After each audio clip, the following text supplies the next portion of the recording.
Ito po, kumpirmado na taga-NBI ang sinasabing lumusob at nagtangkang arestuhin. Ito pong si Senador Ronald Bato de la Rosa.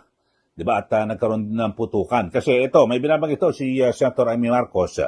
May naaresto raw po na isa sa mga ahente po ng NBI.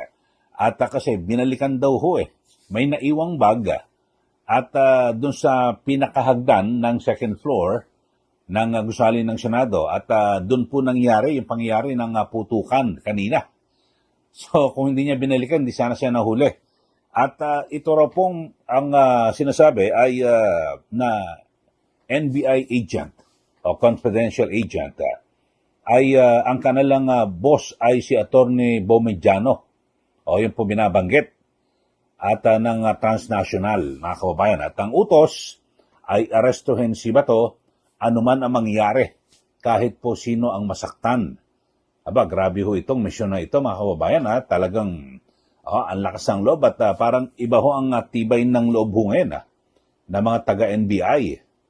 Simula ng maloklok dyan yung kanilang pinuno na si NBI Director Melvin Matibag. Ito, panoorin nyo ho, pakinggan ho natin itong pahayag ni Senator Amy Marcos. Ito Huli na isang NBI na CA, confidential agent, na binalikan yung kanyang tactical bag na siyang naiwan dito sa hagdan ng second floor kung saan nagmula yung putukan.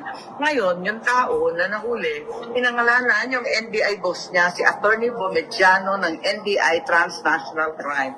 Kung sino man siya daw yung nag-order sa kanila na lusubin yung Senado at nakipit si Senator Bato. Ano man ang mangyari, sino man ang masaktan.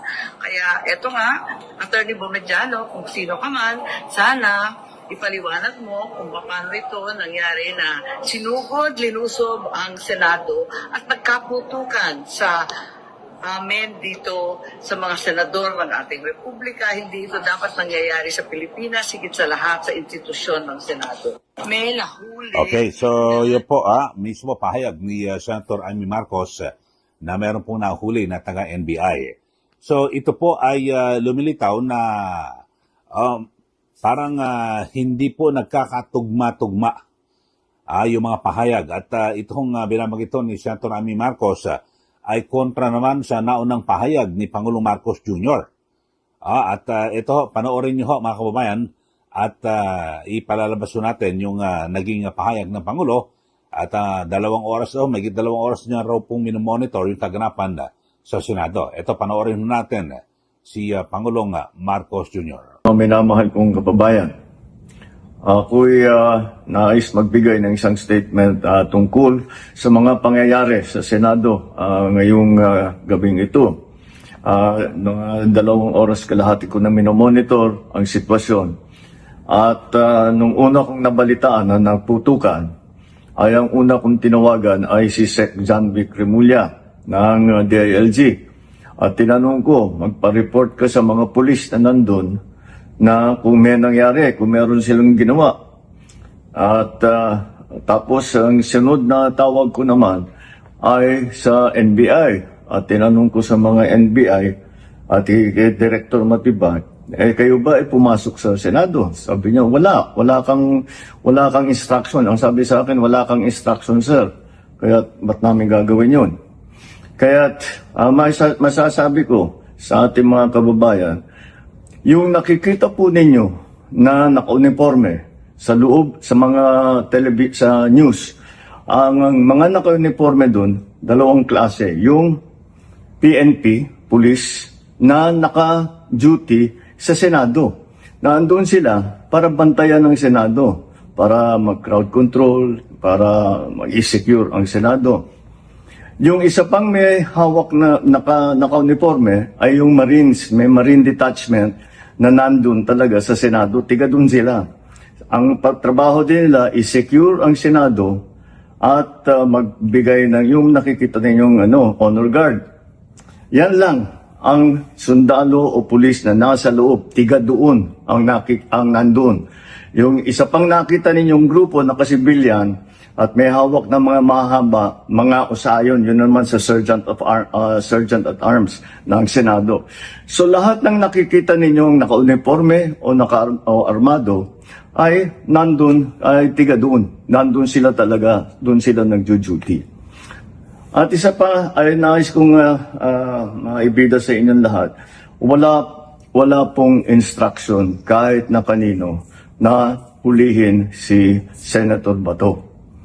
At ang nangyari, ang NBI, sinabihan ko nung lumabas yung resolution ng Supreme Court, mga alas 4 yung kaninang hapon, ay sinabi ko, umalis na kayo dyan.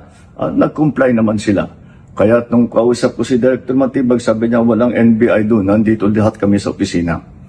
At ayun po, ay dahil kong mapaalam na sa lahat ng ating mga kababayan, itong pangyayari na ito, ay tayo maging kalma lang po. Nakausap ko na si Senate President Alan Cayetano at nag-agree kami. We agree that the thing to do now is to tell our people all to calm down. And we will get to the bottom of this. Alamin natin kung sino ang gumawa nitong gulo na ito. Ito ba ay talagang nagka-enkwentro lang? O ito ba ay may kasama sa mga distab? O nagsusimula ng gulo? Kailangan po natin malaman yan. Kaya mag-iimbestiga sabay ang Senado at saka ang PNP tungkol dito. Masasabi ko lang at para hindi po mag-alala ang taong bayan, hindi po gobyerno ang gumawa nito. Walang pumasok na tigalabas na sundalo, na militar, na NBI sa Senado. Hindi po natin alam kung sino yun na sumubok na pumasok at saka dahil doon ay nagkaputukan. Aalamin po natin. At kinukuha po natin, kinukulikta natin ngayon lahat ng ebidensya na nandiyan. Maraming salamat po. Kalma lang po. Asahan ninyo yung gobyerno po ninyo. Hindi gagawin ito. Ayun niyo pong napanood yung pahayag ni Pangulo Marcos Jr. at ang sabi po niya ay hindi raw pulis, hindi militar o NBI yung nagpaputok dyan po sa Senado. Yan po sabi ng Pangulo. At ayon po sa kanya ay hindi raw po siya nagbigay ng instruction o kautusan maging sa Philippine National Police o sa National Bureau of Investigation na iserve yung warrant of arrest na inilabas po ng International Criminal Court o ICC laban po kay Senator Ronald Bato de la Rosa. At ito'y kaugnay rin ng resolusyon ng Korte Suprema. So sabi ho ni Pangulong Marcos ay hindi raw po gobyerno ang gumawa nito. Walang pumasok na taga-labas na sundalo sa militar sa NBI sa Senado. At sabi ho niya, tinawagan niya raw mismo, nakausap niya raw itong si NBI Director Matibag. So wala raw po, hindi raw po ito totoo. Pero base po sa mga lumalabas, may mga video footage so mga kababayan meron ho Ito, panoorin ho natin mga kababayan. Meron ho na na ito, video footage sa kung saan ay dalawang sasakyan may lumabas na nakabes na NBI umano. O yun ho. Ito, ipakikita ko sa inyo sa dito po sa ating ayan ayan, taga NBI tingnan nyo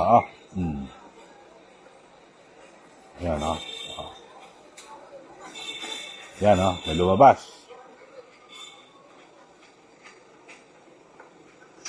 So tapos ay bukod ho dyan mga kababayan ay meron ding ipinakita na na video. Ito pong si Attorney Torion na kung saan ay ang sinasabi ito raw po ay kuha bago magkaroon po ng putukan. At talagang lumilitaw talagang lahat po itinuturo NBI NBI po ang tinuturo po lahat mga kababayan. O ito panoorin niyo mga kababayan, naglabas po ng footage si Attorney Israelito Torion. Ito po yung abogado ni Senator Bato de la Rosa.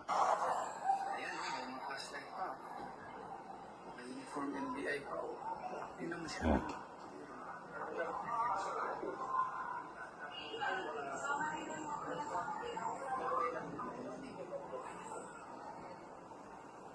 Ayun ho, naglabas ho ng ng video footage si Torin Torion. So, dito ho mga kababayan, lumilitaw na talagang NBI. Talagang NBI ang lumusob. Base po ito sa mga ebidensya na lumalabas at di ba, ito, sabi nga ho ni Senator Amy, meron daw pong nahuli na taga-NBI. At ang sabi, ang binanggit ho, umamin na ang kanyang boss daw ay Attorney Bomediano. O yun ho. At ng transnational. Sino ho kaya ito? At siguro maganda magkaroon po ng paglilinaw mismo. Ito pong si NBI Director Melvin Matibag. Kasi kung alam niya ba ho ito o hindi. At nagsariling kalooban lang yung pinaka-boss niya, yung Attorney Bomediano. O yun po. At talagang yun ho mga kababayan ay parang sila po ang tinutukoy at kaya nga mismong si DILG Secretary John B. Cremulya inutusan niya ng Pangulo na magtungo doon sa Senado at andun din si PNP Chief Nartates. O yun ho. So yun ho, at ang sinasabi hindi pa malaman may mga anggulo na nagpanggap umano na miyembro ng media rin meron din ho ito Ito, isang lalaking nagpanggap umano ng miyembro ng media ang kasalukuyang nasa kustodiya na rin po ng Senado. At ayon po sa source ng Abante, iba't ibang ID ang narecover mula sa lalaki. Kasama umano sa nakuha sa lalaki ay isang baril at di pa tinukoy na kalibre.